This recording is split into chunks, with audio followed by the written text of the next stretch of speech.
Friends, मैं आज आपको लीनियर इक्वेशन के सेकंड केस के बारे में बताने जा रहा हूँ। मतलब केस वन के बारे में डिस्कस कर दे रहे हैं और केस टू बताएंगे। मतलब केस वन मैंने अपने पिछले वाले वीडियो में बता दिया है, फिर भी मैं आपको थोड़ा सा समरी डिस्कशन दे देता हूँ। मतलब कोई भी लीनियर इक्वेशन है, अगर केस वन में if the equation is of the form D Y by D X plus P Y बराबर क्यू के रूप में लिखा हो, तो मैंने पिछले वीडियो में आपको बताया है एकदम डिटेल में, उसको जाके देख लीजिए। मतलब if the equation is of the form D Y by D X plus P Y is equal to Q, where P and Q are the function of X. मतलब पी और क्यू किसके function होते हैं? X के। मैं आपको एकदम बेहतरीन ट्रिक बता रहा हूँ कि कभी भी आपके माइंड में क्वेश्चन आना चाहिए कि पी और क्यू क्यों एक्स के फंक्शन है। मतलब पी और क्यू जो कोफिशिएंट दिए गए हैं वो हमेशा एक्स के फंक्शन होंगे, वो एक्स के अलावा किसी के फंक्शन नहीं होंगे। क्यों? क्योंकि जिसके रिस्पेक्ट में डिफ्रेंशिएशन अवकलन हुआ रहेगा, पी और क्यू उसी के फंक्शन रहेंगे। और यहाँ पे पी के साथ वाई रहेगा। वाई रहेगा कब? जब डिफ्रेंशिएशन के साथ जो रहेगा वहाँ पे वही लिखते हैं। देखिए, D Y by D X plus P Y, मतलब यहाँ पे जो वाई होगा यहाँ पे वाई होगा, यहाँ के होगा तो यहाँ के होगा, यहाँ टी होगा तो यहाँ टी होगा। मतलब यहाँ पी और क्यू, तब यहाँ किसके, मतलब पी और क्यू किस पे डिपेंड करेंगे? इस पे। मतलब जिसके साथ अवकलन हुआ रहेगा उसी के पी और क्यू उसी के फंक्शन होंगे। मतलब D Y by D X plus P Y बराबर क्यू, आप कभी भी कोई भी यहाँ लिखा रहे और पूछे इस लिनियर इक्वेशन के बारे में तो पी और क्यू किसके फंक्शन है, तो आपको कंफ्यूज नहीं होना है। डायरेक्ट बताइए, यहाँ देखिए क्या है। अगर वेरिएबल यहाँ पी है तो बोलिएगा पी और क्यू पी के फंक्शन है, जो भी यहाँ लिखा रहेगा। लेकिन यहाँ तो क्वेश्चन में एक्स लिखा है तो पी और क्यू किसके फंक्शन होंगे? एक्स के फंक्शन होंगे। और यहाँ जो रहेगा वहीं यहाँ रहना चाहिए। ठीक, where P and Q are the function of X. तो बताए थे कि इंटीग्रेटिंग फैक्टर क्या होता है? E power integration P D X. मतलब E power integration P D X. आप सोच रहे होंगे यहाँ एक्स क्यों लिखे हैं? यहाँ जिस के रिस्पेक्ट में अवकलन हुआ रहेगा उसी के रिस्पेक्ट में इंटीग्रेशन करते हैं। ठीक, यहाँ एक्स के रिस्पेक्ट में अवकलन हुआ है तो एक्स के रिस्पेक्ट में इंटीग्रेशन किए हैं, तो E power integration P D X. फिर जब इंटीग्रेटिंग फैक्टर निकल जाता है तो हमारा जो इक्वेशन दिया गया सॉल्व करने के लिए, मैंने आपको ट्रिक बताया था कि जो भी डी बाई डी एक्स होता है उसकी जगह पे इंटीग्रेटिंग फैक्टर रख देते हैं।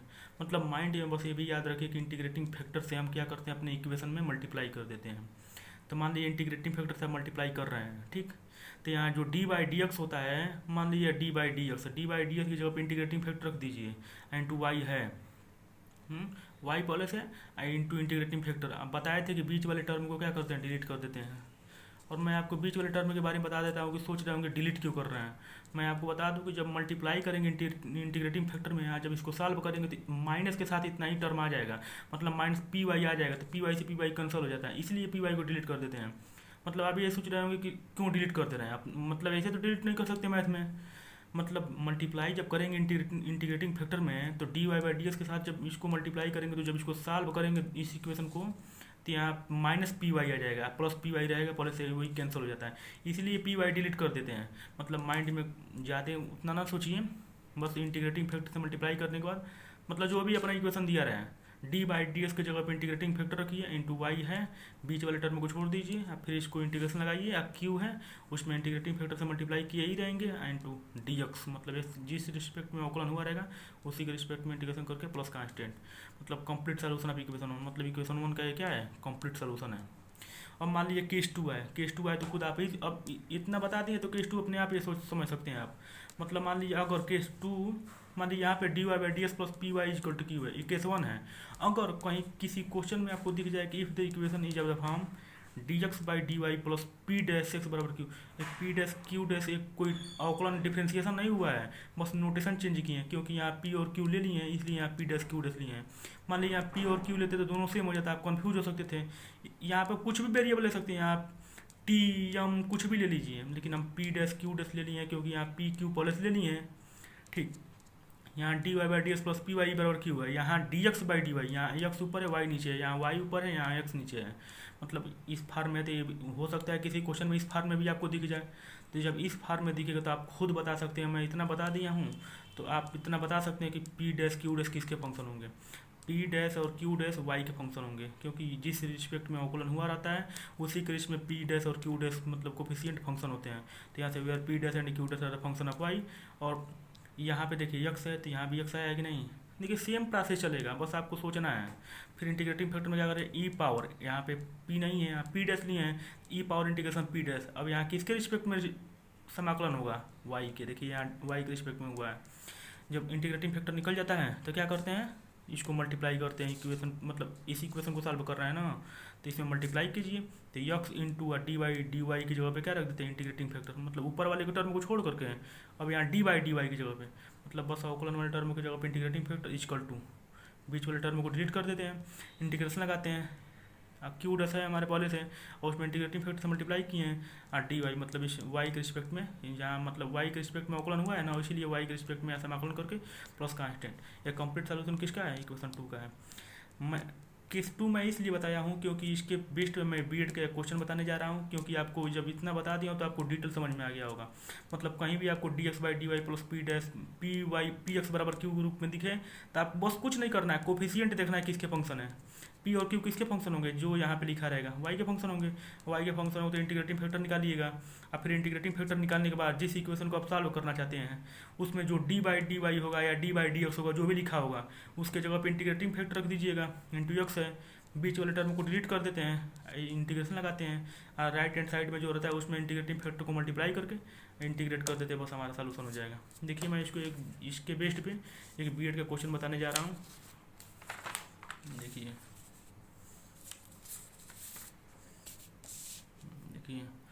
मान लीजिए क्वेश्चन बेस्ड ऑन केस 2, मतलब केस 2 पे क्वेश्चन क्या है, बेस्ड है, ठीक है। देखिए लिखा है question the solution of initial value problem. Initial value problem किसे कहते हैं, क्वेश्चन आ रहा है माइंड में, मतलब इनिशियल वैल्यू प्रॉब्लम इसलिए कर रहे हैं। देखिए आपको इतना ही तो सॉल्व करना है ना, इस मतलब जो डिफिनेशन बताया है इसके हिसाब से तो आपको इतना ही सॉल्व करना है, लेकिन बीएड के क्वेश्चन है उसमें कंपटीशन टाइप का पूछता है। तो मान लीजिए Y of 0 equal to 0, initial value problem उसे कहते हैं कि किसी एक पॉइंट पे वाई की वैल्यू दी रहे हैं। मतलब देखिए एक वैल्यू होता है इनिशियल वैल्यू प्रॉब्लम, एक होता है boundary value problem. Initial value problem उसे बोलते हैं कि किसी एक पॉइंट पे वाई की वैल्यू दी रहे हैं, और वाई के लिए किसी दो पॉइंट पे किसी वाई की वैल्यू दी रहे उसे बाउंड्री वैल्यू प्रॉब्लम बोलते हैं। लेकिन वहाँ पे वाई एक कंडीशन पे वाई की वैल्यू दी रही, इसलिए इसको इनिशियल वैल्यू प्रॉब्लम बोलते हैं। ये कंडीशन है वाई ऑफ 0 इक्वल टू 0, मतलब बोल रहा है कि the solution of initial value problem X minus sine Y D Y plus ten Y D X बराबर 0 at Y of 0 equal to 0 is. इससे कोई दिक्कत नहीं, लास्ट में अप्लाई करते हैं इसको। ऑप्शन दिया है, चारों में से कोई एक करेक्ट होगा तो सॉल्यूशन क्या होगा। देखिए पहला काम हमारा जो गिवन है उसको लिख लेते हैं, x minus sine Y D Y plus ten Y D x equal to 0, ठीक है। अब इसको क्या करेंगे, this imply that x minus sine Y D y बराबर plus ten Y D x है, तो राइट हैंड साइड में जाएगा तो minus ten Y D x. हम क्या करते हैं d x by D y लिखते हैं। अब मान लीजिए d x by D Y, यहाँ डी एक्स है नीचे ले जाएंगे डी वाई, तो टेन वाई इसके नीचे आएगा, तो D x by D Y equal to क्या हो जाएगा, माइनस यह है ब्रैकेट में X minus sine Y into बट्टा टेन वाई। अभी मल्टीप्लाई कर देंगे तिरक का तो इतना ही बन जाएगा। मतलब अभी इसको मान लीजिए टेन वाई को डी एक्स में मल्टीप्लाई कर देंगे तो ten Y into D X हो जाएगा equal to minus X minus sine Y into D Y हो जाएगा, इतना ही बन जाएगा, मान में कोई परिवर्तन नहीं पड़ेगा। अब क्या इसको क्या करते हैं, अलग अलग पार्ट वाइज कर देते हैं, तो D x by D Y equal to minus X, minus से भी मल्टीप्लाई कर देते हैं तो माइनस एक्स बटा टेन वाई, माइनस में माइनस का मल्टीप्लाई होगा तो प्लस साइन वाई बटा टेन वाई। और हमको पता है कि एक बटा टेन वाई इक्वल टू क्या होता है, मतलब एक बटा ten theta equal to cot theta, तो D x by D Y equal to क्या हो जाएगा, माइनस एक्स एंड टू एक बटा ten Y cot Y equal plus sine Y पहले से है एक बटा टेन वाई काट वाई हो जाएगा, ठीक है। अब देखिए डी एक्स बटा डी वाई पहले से दिया है, माइनस एक्स काट वाई इधर आएगा तो plus X cot Y into X लिख सकते हैं, या एक्स इंटू काट वाई, कोई प्रॉब्लम नहीं। इक्वल टू साइन वाई है, काट वाई बराबर क्या होता है, कास वाई बटा साइन वाई, साइन वाई से साइन वाई कैंसिल हो जाएगा, ठीक। तो D x by D Y equal to क्या हो गया, D x by D Y plus cot Y into X बराबर कास वाई, समीकरण एक मान लेते हैं। अब इसको अभी बताएं कि देखिए D x by D Y है, कंपेयर कीजिए D x by D Y है प्लस पी एक्स बराबर क्यू। देखिए D x by D Y है प्लस पी की जगह पे क्या है, काट वाई है, कास क्यू की जगह पे कास वाई है। देखिए इसी फार्म में बन रहा है कि नहीं, D x by D Y plus P X बराबर क्यू, मतलब यहाँ पे जो एक्स होगा यहाँ पे भी एक्स आना चाहिए, ठीक। अब देखिए आप बोले थे कि यह कोफिशिएंट क्या है, पी बराबर काट वाई, क्यू बराबर कंपेयर करने पे क्यू बराबर कास वाई। अब बताए थे मैं आपको, देखिए आप जो डिफिनेशन मैं बताया हूँ पी और क्यू बताया था ना कि इस जब equation D x by D Y plus P X बराबर क्यू के रूप में होगा तो पी और क्यू किसके फंक्शन होंगे, वाई के। मतलब यहाँ पे जो लिखा रहेगा देखिए पी वाई के रूप में आया कि नहीं, काट वाई मतलब वाई के टर्म में आया, क्यू वाई के टर्म में आया कि नहीं। देखिए जब क्वेश्चन करेंगे तो आपको लॉजिकली दिखेगा, ठीक। तो इंटीग्रेटिंग फैक्टर निकालते हैं, e power integration P d y, e power integration cot y D Y हो जाएगा, पी की जगह पे काट वाई रख देंगे।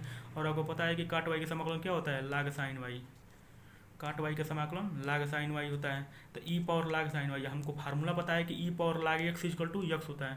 तो देखिए यक्स की जगह पे क्या है, साइन वाई है, तो ई पावर लाग साइन वाई इजकल टू क्या हो जाएगा, साइन वाई हो जाएगा। तो इंटीग्रेटिंग फैक्टर कितना निकल गया, साइन वाई। अब इंटीग्रेटिंग फैक्टर निकलने के बाद क्या करते हैं, मैं आपको बताया हूँ। मान लीजिए जब इस टाइप का कोई मैं डिफरेंशियल बताया हूँ कि D x by D Y plus P X बराबर क्यू लिखा था, इंटीग्रेटिंग फैक्टर निकलने के बाद क्या करते थे, इस इक्वेशन में मल्टीप्लाई कर देते थे और डी वाई की जगह पे क्या लिख देते हैं, इंटीग्रेटिंग फैक्टर। बीच वाले टर्म को डिलीट कर देते थे और क्यू के साथ इंटीग्रेटिंग फैक्टर को मल्टीप्लाई करके और उसको इंटीग्रेट कर देते थे। तो काम यही करेंगे। तो जो हमारा मान लीजिए कि इंटीग्रेटिंग फैक्टर साइन वाई निकल गया है, हमारा इक्वेशन यह है, तो क्या करेंगे, डी बाई डी वाई की जगह पे क्या लिख देंगे, इंटीग्रेटिंग फैक्टर लिख देंगे। बीच वाले टर्म को डिलीट कर देंगे, इंटीग्रेशन कर देंगे। अब कास वाई है ये है और उसमें इंटीग्रेटिंग फैक्टर से मल्टीप्लाई करके उसको इंटीग्रेट कर देंगे। समझ में आ गया ना। देखिए डी बाई डी वाई की जगह पे इंटीग्रेटिंग फैक्टर रखेंगे इंटू यक्स, बीच वाले टर्म को डिलीट कर देंगे और कास वाई में मल्टीप्लाई करके उसको इंटीग्रेट कर देंगे। देखिए वही काम किए हैं, ठीक। आप देखिए खुद, इंटीग्रेटिंग फैक्टर क्या है, साइन वाई आया है। तो फ्रॉम इक्वेशन 1 से डी बाई वाई की जगह पे क्या किए हैं, इंटीग्रेटिंग फैक्टर लिखे हैं। तो एक्स इंटू इंटीग्रेटिंग फैक्टर, बीच वाले टर्म को डिलीट कर दिए, इक्वल टू हमारा राइट हैंड साइड में कास वाई था तो इंटीग्रेशन करके और कास वाई में इंटीग्रेटिंग फैक्टर को मल्टीप्लाई करके इसको इंटीग्रेट करके प्लस कांस्टेंट कर देते हैं। ठीक है, कुछ नहीं करना है, बस डी बाई डी वाई की जगह पे इंटीग्रेटिंग फैक्टर लिख दीजिए। एक्स पहले से उसमें ऑलरेडी है, इक्वल टू बीच वाले टर्म को डिलीट कर देते हैं, मतलब ख़त्म कर देते हैं। Equal to right hand side में कास वाई है, उसमें इंटीग्रेटिंग फैक्टर को मल्टीप्लाई करके बस इंटीग्रेट कर देते हैं डी वाई के। क्यों वाई के रिस्पेक्ट में इंटीग्रेट किए हैं, क्योंकि डी किसके रिस्पेक्ट में अवकलन हुआ है, देखिए क्वेश्चन में वाई के रिस्पेक्ट में हुआ है, इसीलिए। अब देखिए तो इंटीग्रेटिंग फैक्टर वैल्यू कितनी है, ये साइन वाई रख देते हैं, sine y x into sine y बराबर integration cos y into sine Y D Y plus constant. ठीक है, तो एक्स इंटू साइन वाई है, हमको पता है कि साइन वाई या कास वाई है तो ऊपर नीचे 2 से मल्टीप्लाई कर देते हैं। आप सोच रहे हैं 2 से क्यों ऊपर नीचे मल्टीप्लाई किए हैं, इसलिए मल्टीप्लाई किए कि हमको पता है कि साइन 2 थीटा इजकल टू क्या होता है, 2 साइन थीटा कास थीटा। हम फार्मूला बनाने के लिए किए हैं, क्योंकि हमको साइन थीटा कास थीटा तो था लेकिन 2 नहीं था, इसलिए 2 से मल्टीप्लाई किए हैं। ठीक है, तो देखिए तो X into sine Y equal to 1/2 integration sine 2y plus constant. अब देखिए साइन वाई का समाकलन क्या होता है, माइनस कास वाई। तो लिखिए तो X into sine Y equal to 1/2 पहले से है, साइन 2y का समाकलन क्या होगा, माइनस कास 2y, 2y का समाकलन 2, तो 2 से डिवाइड कर दिए प्लस कांस्टेंट। तो एक्स साइन वाई बराबर माइनस, देखिए माइनस पहले से मल्टीप्लाई करेंगे तो -1 और नीचे 2 में 2 में मल्टीप्लाई करेंगे तो -1/4 कास 2y प्लस कांस्टेंट, समीकरण नंबर 2। अगर कंडीशन नहीं दिया रहता y ऑफ 0 इक्वल टू 0 तो हमारा सॉल्यूशन यहीं पे हो गया होता, ठीक। लेकिन हमको कंडीशन दिया है कि y ऑफ 0 पे 0, मतलब y जब 0 पे रख रहे हैं तो क्या आ रहा है वैल्यू, तो कंडीशन दिया है कि y ऑफ 0 इक्वल टू 0। तो कंपेयर करते हैं, मतलब आपको समझा रहे हैं मैं डिटेल में इसके बारे में। देखिए तो y ऑफ 0 इक्वल टू 0 दिया है तो कंपेयर करते हैं y of x 0 equal to y 0। ये 0 कुछ है नहीं, नोटेशन है। मान लीजिए y of p equal to q लिख सकते हैं, मतलब इसी के कंपेयर में लिखा हूँ y of x 0 equal to y 0। मतलब इसका मतलब होता है, इसका मतलब समझ लीजिए कि x 0 पॉइंट पे y की वैल्यू क्या है, y 0 है। इसी प्रकार इसका मतलब होता है कि x बराबर 0 पे मतलब y of x equal to y, मतलब y f x 0 equal to y 0, मतलब एक्स बराबर 0 पे इस 0 पॉइंट पे वाई की वैल्यू क्या है, 0 है। ठीक, मान लीजिए लिखा रहता वाई एफ 0 इक्वल टू 1, तो बोलते कि एक्स बराबर 0 पे वाई की वैल्यू क्या है, 1 है। मान लीजिए यहाँ लिखा रहता वाई एफ 1 इक्वल टू 5, तो बोलते एक्स बराबर 1 पे वाई की वैल्यू क्या है, 5 है। तो इसका मतलब इससे क्या कंक्लूजन निकल रहा है कि एक्स बराबर 0 और वाई बराबर 0। तो हम क्या करेंगे, पुट एक्स बराबर 0 वाई बराबर 0 इन इक्वेशन 2, इस इक्वेशन में पुट कर देंगे। तो पुट कीजिए एक्स बराबर 0 रखेंगे साइन 0 बराबर -1/4, वाई की जगह पे 0 रखेंगे तो कास 0 प्लस कांस्टेंट। साइन 0 की वैल्यू क्या होती है, 0 होती है, बराबर -1/4 है। आकाश 0 की वैल्यू क्या होती है, 1 होती है, तो -1/4 इंटू 1 -1/4 ही हो जाएगा plus constant. This imply that या left hand right hand side में -1/4 है, इधर जाएगा तो प्लस हो जाएगा, तो c बराबर 1/4 हो जाएगा। अब क्या करते हैं, putting the value of c in equation 2, मतलब जो c की वैल्यू निकली है क्या करते हैं, इस इक्वेशन में पुट कर देते हैं। तो यक्स साइन वाई, यक्स देखिए यक्स साइन वाई बराबर -1/4 कास 2y प्लस 1/4 हो जाएगा, सी की जगह रखे हैं। तो मान लीजिए इसमें से 1/4 कम लेते हैं, तो 1/4 हम ब्रैकेट में 1 माइनस कास 2y हो जाएगा, ठीक है। तो मान लीजिए यक्स साइन वाई बराबर 1/4, 1 पहले से ये है माइनस बीच में, तो कास 2y की फार्मूला होता है कि 1 - 2 साइन स्क्वायर वाई, ठीक।